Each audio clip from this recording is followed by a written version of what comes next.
The Shark Deck. Got some fights for you today. Hi, I'm Johnny Mac with your daily comedy news. David Cross has slammed some fellow comedians who are worried about being canceled, saying that they bitch and moan. Cross specifically mentioned comedians who make jokes about trans people. Wonder who that could be. Could it be Dave Chappelle? Cross said, and now you're protecting yourself as the BS voice of, they're not going to cancel me, can't silence me. For what? Your dumb joke about trans people? Who gives a hoot? I mean, is it that important to you? Just move on. Not hurt, hundreds of thousands of people. David Cross was on MSNBC when this happened. The host asked him if anyone has ever come up to David after a show complaining about his jokes. He said, yeah, absolutely. It was something where it was like talking about the phrase the N-word or something. This woman was black. She explained why that upset her, and I explained why I thought it was kind of defending it and the idea behind it. The two of them came to an agreement after a long conversation, but Cross said he has no problem dropping those kinds of jokes to appease sensitive crowds. He says, it doesn't hurt me, it doesn't affect me in any way to not do the line. Meanwhile, Ralph Barbosa was on Andrew Schultz's podcast, if you're not familiar with the story. So last week, George Lopez was on his podcast talking to Steve Trevino. Trevino mentioned Ralph Barbosa as an important up-and-comer. Lopez says, nobody knows who that mother effer is, why you're saying his name. They had a little fight about it. Lopez says, I don't think you should be worried about anyone else, especially Jeremy Barbasol. Wow. I don't know who he is. I don't mean no disrespect, but I don't know who he is. Lopez caught some heat on the interwebs. Apologized to Barbosa. Barbosa put on Instagram, it's all good, baby. The future is now, old man. Barbosa told Schultz, I wasn't mad when he said it. I have a whole lot of respect for him. Still, when he said it, I wasn't like, what the F, or heard about it. It's an effing podcast. You're talking crap. So what? Barbosa opened up about the phone apology he got from George Lopez and said, he's nice. The dude called me. He was super cool. I wasn't expecting it. Barbosa said the call went something like this. Hey, Ralph, this is George Lopez. I wanted to call and apologize. Barbosa said, my first words were, what the F? And then I was like, my bad. I didn't mean to be rude. Just caught me off guard. Lopez told him, it was in the heat of the moment, shooting the crap with Trevino, kind of fired up about it, but I didn't mean to talk badly about you. I apologize.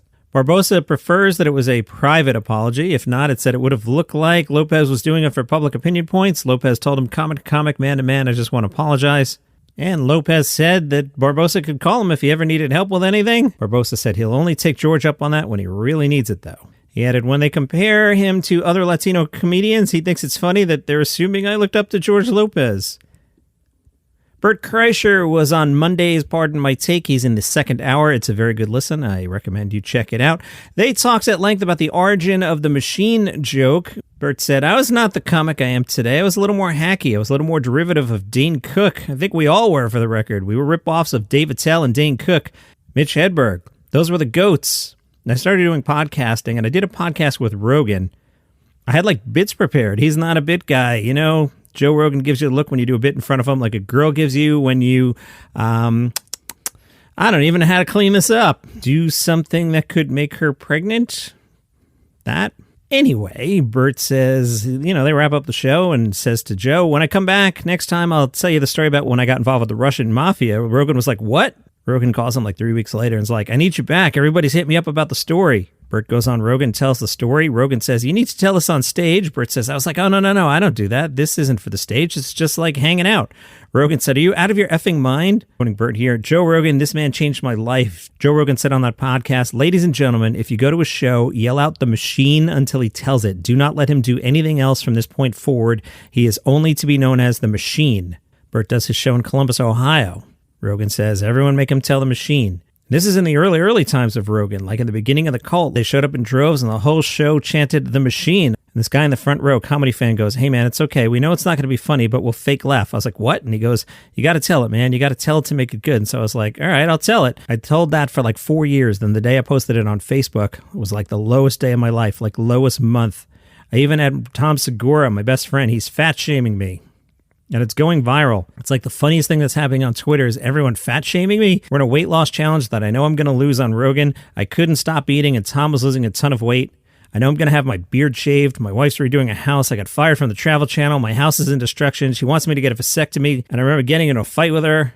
We get in a huge fight, and I get pulled off tour for Funny or Die. I was supposed to host it. Tom called me. Tom says, that really sucks. It's a lot of money to lose. And I go, it's only $2,000 a week. And he goes, they're paying you $2,000? I go, yeah. And he goes, oh. And I go, oh, how much are you getting? Pivotal moment in our friendship. He goes, I don't want to tell you because I think we can't be friends anymore. I go, what? And he goes, I mean, I'll tell you, but you got to promise this won't F our friendship up. I put my phone on the table and I go, all right, tell me your number. And he goes, I'm getting 20 grand. And I went, a weekend? And he goes, a show. And I realized where I stood in the pecking order of stand-up comedy. I was supposed to do Oxnard that New Year's Eve. I sold no tickets. They were paying me 25 grand for the weekend. I sold no tickets. And they said, we're going to have to reassess your guarantee for the year at a $10,000 guarantee with $1,000 bonuses. The story goes viral, and overnight it changes my life. Changes my life into the next weekend, January 10th. I got to do a show, and it was sold out. I remember saying, why are you guys here? Is there a convention or something? And the guy goes, the Machine. And I was like, oh, I've retired that story. He goes, the F you have. The only reason I'm here is for you to tell the effing Machine story. Tell it twice. I was thinking about The Daily Show.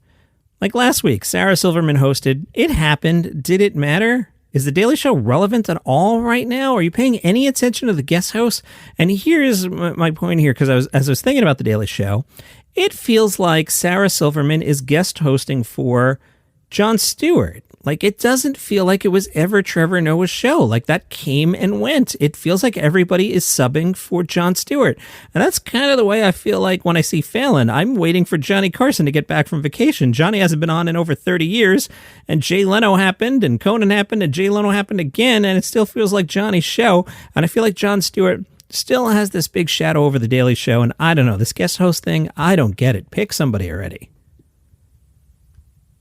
If you enjoy what I do here, go to buymeacoffee.com/dailycomedynews. There's some money in the tip jar. Much appreciated. Let's see who's at the Vancouver Comedy Festival tonight.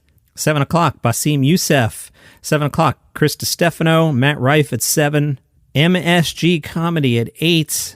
MSG stands for Make Some Good Comedy. It's at the Cold Tea Restaurant.